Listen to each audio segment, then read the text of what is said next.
Sermon text today is taken from Matthew 22, verses 35 to 40.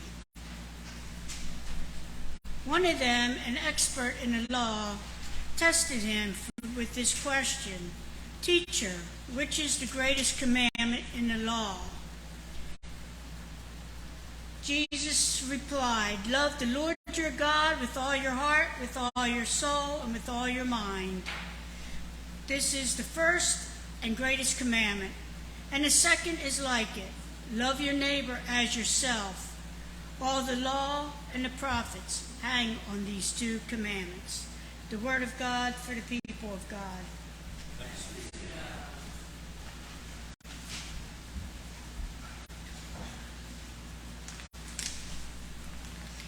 The sermon this morning is "Love is More Than a Theory." We're doing a series on Love Has a Name. This is the second week. It's called Love is More Than a Theory. The love requires an action, not just theories. So we're going to look at it today. Jesus who loved the others with grace and truth. We all had theories when we grew up. Here's a few of mine that I'd like to share with you as we get going. Before I was married, I had theories about how great the marriage would be.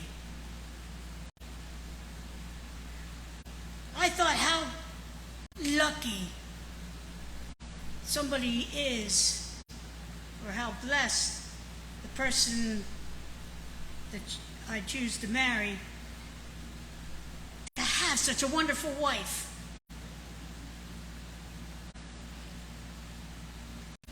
There was a problem with that theory. I'll go into that as we go into the sermon. There's problems with a lot of the theories I had. Before I pastored a church, I thought I knew how to handle every situation that was out there. That was my theory. God chose me because I knew all the answers. Don't laugh too hard, because I laugh just reading as I'm writing this. None of us have all the answers. None of us are perfect.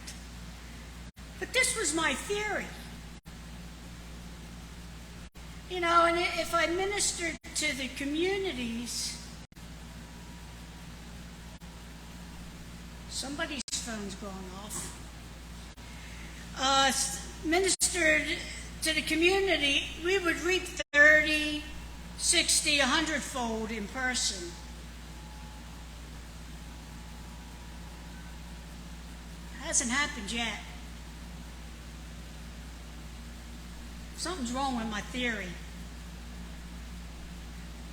And before I had kids, I had all kinds of theories about parenting.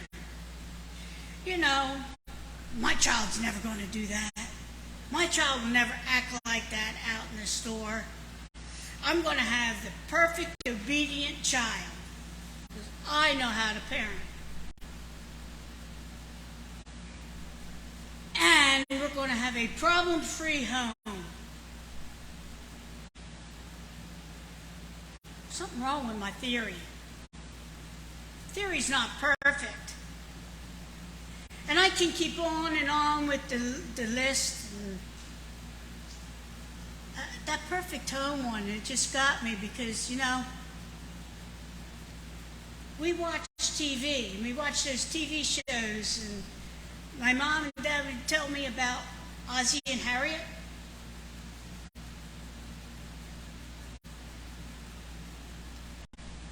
No, life isn't like that. I didn't think so either. But we based our dreams on what we see and what we are told. We based our theories on the perfect that we are exposed to.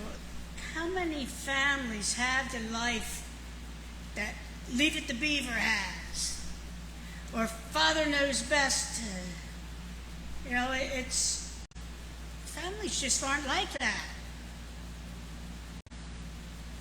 We all know the theories that are great, but you know what happens with the theory? For some reason, you end up in a head-on collision with reality.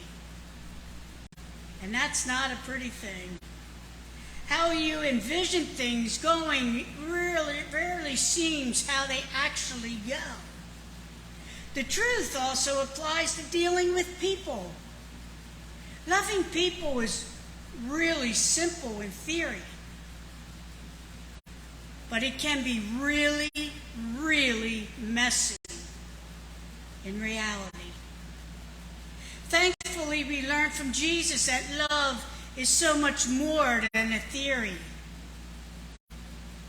The greatest commandment you just heard me read. Chances are good that you've heard the greatest commandment before.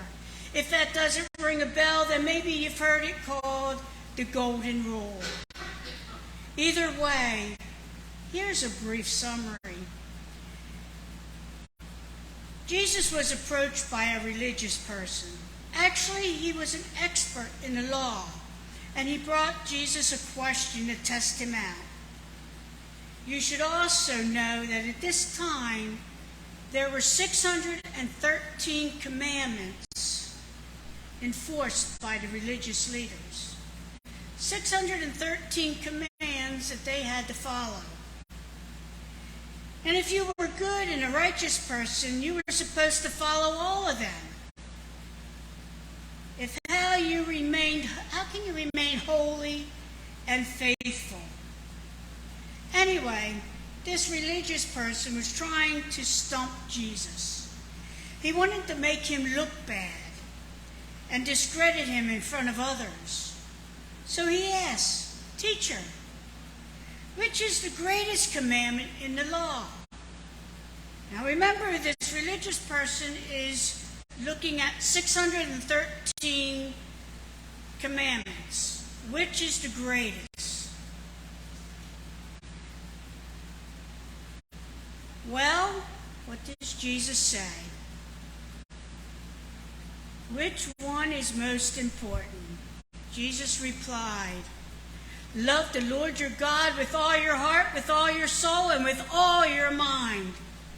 This is the first and the greatest commandment, and the second is like it.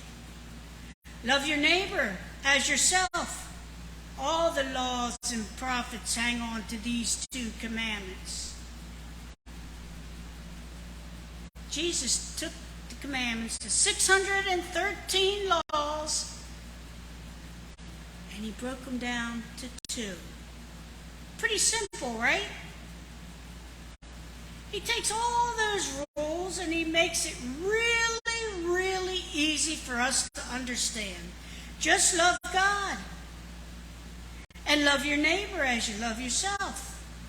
That's all. That's simple. No, I don't have 613 rules that I have to learn about anymore. I just have two. It's easy. How hard can that be? Anybody can keep just two rules. First off, who doesn't want to love Jesus? And how hard can it be to love your neighbor? It almost sounds fun. And if Mr. Rogers can do it, so can we. Now, Mr. Rogers loved his neighborhood. In theory, this loving people thing sounds great. Love the Lord your God with all your heart, with all your soul, and with all your mind. This is the first and greatest commandment. And the second is like it. Love your neighbor as yourself. This is so simple in theory, isn't it? Loving people and loving your neighbor sounds so straightforward. And this is all it takes.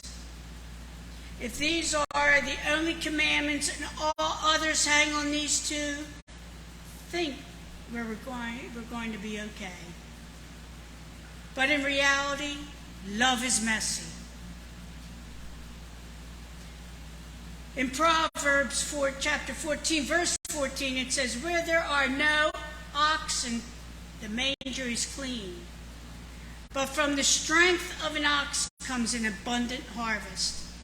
Basically, it's saying, if you want a clean barn, don't keep any animals. Just don't expect an abundant harvest. And if you want an easy, problem-free life, just keep other people out of it. But like the proverb says, don't expect any of the benefits either. Now I know some of you are wondering, do you have to love your neighbor if they leave their trash everywhere? I mean, really, if they leave their trash everywhere, do we have to love them? If they're selling drugs out of their house, do we have to love them? If they have 27 cars parked up the driveway and along the street, do we have to love them? What if they're different? What if they have a different orientation than we have? Do we have to love them? What if they are of a different color? Do we have to love them? What if our belief system is different than theirs? Do we have to love them? What if at one time they were in prison? Do we have to love them? Do I have to love those people? You mean to tell me I have to love those people too? Yes. Yes. And I think that we know and knew the answer to those questions before I said the answer. Love your neighbor as yourself.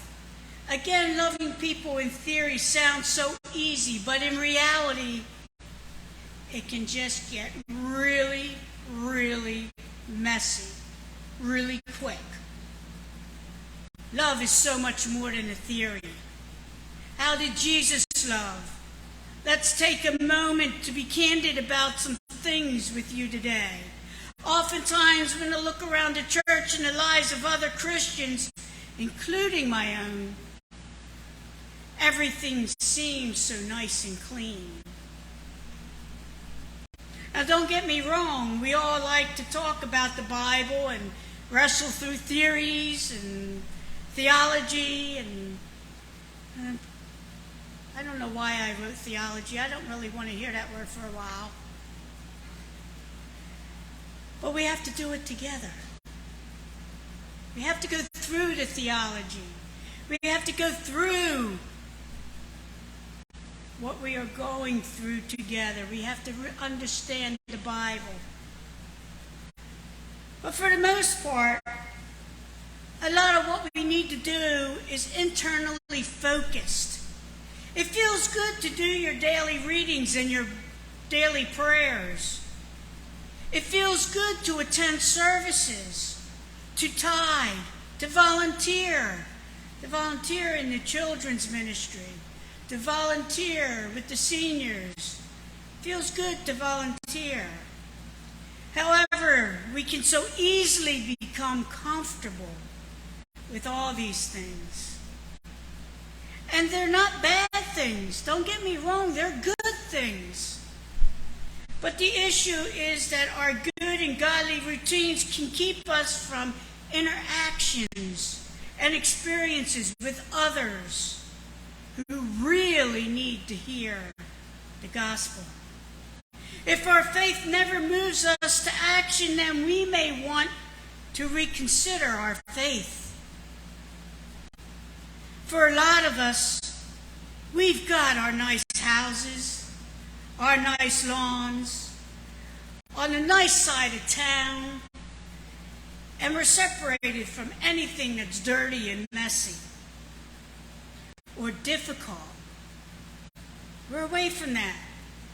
It almost seems like the longer we follow Jesus, the neater, cleaner, and the more sanitized our lives seem to become. Yet in many ways, this appears to be very different than the life that Jesus lived. Remember, Jesus interacted with people like Zacchaeus that we spoke about last week? Zacchaeus was despised in his community. Yet we see Jesus invite himself for dinner. Jesus frequented the table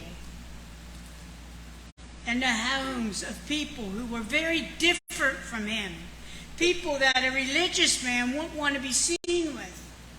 Jesus hung out with people that others tried to ignore. He learned their names. He listened to their stories. He shared meals with them and challenged them in love and truth. Some of the people Jesus crossed paths with didn't magically clean their lives up and start living good Christian lives. After meeting Jesus, instead, they stayed messy. Some of them really messy. But you know what? Jesus loved them and their stories. He did it anyway. He loved them. He articulated love with his words and with his actions. It wasn't just a theory for Jesus. It was his reason for being, his reason for living and moving in and through lives of others. Now we're going to get to some messy part. This is going to be funny. How many of you like eating barbecue ribs? Oh, a lot of hands going up. They're pretty good, aren't they? But they're very messy. You know, the suggestion they made for this sermon outline was the pastor should bring some ribs in and start eating them in front of the congregation. Well, I have another service after this one. I'd have to also bring a change of clothes with me. Because I don't think any easy way to eat barbecue ribs. But I think loving people is a lot like those barbecue ribs. Now, if you had some good old-fashioned ribs recently, you know as well as I do that there's no way to eat them and stay clean. They're incredibly messy. Show me a way that you can eat good barbecue ribs and not get messy. Show me a way that we can love others. It's all messy business. It's messy. In his book for the Four Loves, C.S. Lewis said, "There is no safe investment. To love at all is to be vulnerable. Love anything, and your heart will certainly be wrung and possibly be broken. If you want to make sure keeping intact, you must give your heart to no one, not even to an animal. Wrap it carefully around with hobbies and little luxuries. Avoid all entanglements. Lock it up safe in a casket or a coffin of your selfishness." Lewis verbalized a reality that many of us live in order to avoid the messiness of love and relationships. Just like eating those barbecue ribs, there's no way to stay clean when you're loving others. It can be overwhelming. It can be frightening to consider the cost of a relationship, but it doesn't have to be that way. I like the way Mother Teresa deals with this. She says, never worry about numbers. Help one person at a time, and always start with the person nearest you. Love stops being a theory when we start loving people around us. When theories turn to action, we see our weaknesses. They're on full display. but we also see the power of God working through our weakness. May this be the way it's supposed to be. I mean, if Jesus can leave his heavenly throne, take on a humble nature of being a servant, live and die, that we can live and die for us, so that we can live for eternity, then I think we can get a little messy loving others too, so they have the same opportunity. Do you remember at the beginning of the message I shared with you several things that I had theories about? Good, so you probably also remember that all my theories made sense before I actually did the thing that I had that theory about. It is always after I did the thing that I realized it was different than I thought it was going to be. I did the thing that was more difficult. In every case, it was more difficult than my theory was. I could have imagined it going easy, and my theories had life really gone by easy. But life is messy.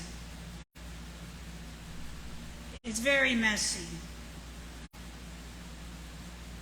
But it was way more and is way more satisfying and fulfilling. To all the parents in the room, it's harder than you thought it would be, isn't it? But it's also better. The love for your kids is deeper than you ever thought it would be. The love for our grandchildren, great-grandchildren, is deeper than we ever thought it would be. And that, my friends, in a nutshell, is a challenge that I have for you today. Remember the challenge I had for you last week? How many remember the challenge that was last week? Everybody was paying attention last week. It was just to learn the name of somebody you ran into, came across, somebody you didn't know. Well, this week's challenge is a little different. It's a little bit more difficult. Stop your theories about loving others and just start. Start small. Start close to you. Your neighbors, your co-workers, or your waiter or waitress at a local coffee shop. Yes, last week I challenged you to learn someone's name. This week I want to challenge you to take the next step. I want you to love someone near to you as you would love and care for yourself. Here's some examples. Buy a stranger a cup of coffee when you buy yourself a cup of coffee. Become a mentor or a foster parent. Simply come alongside another adult and be a friend. Here's one that's really good. Befriend an addict. Reach out to someone you haven't talked to in a while. And I love this one they gave. This one really would hurt, but it's a good challenge. Pay for someone's groceries. Feed them as you would feed yourself. In today's world, that's a challenge. The challenge is going to look different for all of us, but I want you to share a bold prayer.